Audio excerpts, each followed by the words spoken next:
मु आज आसी दशमपुर ब्लॉक अंतर्गत डुमागुड़ा पंचायत बड़बागरी गाँ पूरापूरी आदिवासी अध्युषित अंचल दुर्गम अंचल ये नेटवर्क ना लाइन पड़ जाइए। बर्तमान आम जो जगार डैम अच्छी से जंगल घेरा भितर आम आसिक बर्तमान पर्यंत अच्छु लोकंर असुविधा जेहेतु से समाधान होगा पर्यंत लड़े चलती ए समय किंबा परिस्थिति किंबा कौन स्थान आमको अटकई पारिबो नहीं कि मते अटकई पारिबो नहीं। मु सेमानक पई जीतीची सेमानक पई विधानसभा जाइची तो सेमानकर असुविधा समाधान नहला पर्यंत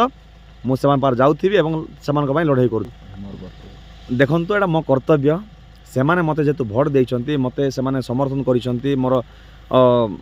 मते सेमान भुवनेश्वर पठेइछंती विधानसभा पठेइछंती तेनकर सेमानकर असुविधा सुनिबा एवं असुविधा समाधान करबा होची मो कर्तव्य।